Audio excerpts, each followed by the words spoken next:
Friends, म पूजा Singh अप्थालिक assistant. अस्तिको video मैले भने थिएँ ड्राई आईको बारेमा है।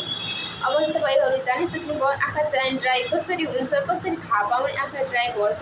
तर अब यो पनि त जानुपर्छ नि, आँखा त ड्राई भयो, अब के गर्ने अनि आफ्नो आँखा चाहिँ नर्मल पार्ने के गरेर। अब भन्छु आजको भिडियोमा तपाईँको आँखालाई ड्राइनेसबाट कसरी हटाउने, कसरी नर्मल आई बनाउने है।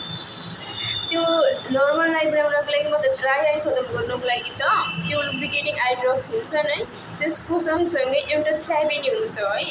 कम्तीमा दिनमा 3 चोटि आँखा ब्लिङ्क गर्नुपर्छ। एकचोटिमा 10 चोटि है। आँखा ब्लिङ्क मतलब आँखा चिम्लिनुपर्छ यसरी एकचोटिमा 10 चोटि, दिनको 3 चोटि गर्नुपर्छ है।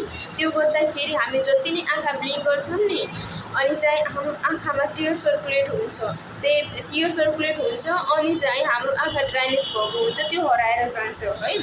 तर चाहिँ मात्र थ्राइबीले हुँदैन है, त्यो त थ्राइबी गर्नै पर्छ। अनि त्यो सँगसँगै चाहिँ तपाईँलाई आइड्रप नै हाल्नुपर्छ। त्यो कार्बोक्सिलिक मेथाइल सेलुलोज कम्पोजिसनको आइड्रप हुन्छ लुब्रिकेटिङ, त्यो हाल्दा हुन्छ।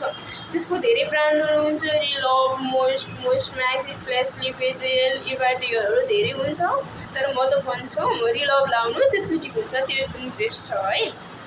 ल बाई। अब नेक्स्ट भिडियोमा नेक्स्ट केही केसहरूको बारेमा भन्छु म ल।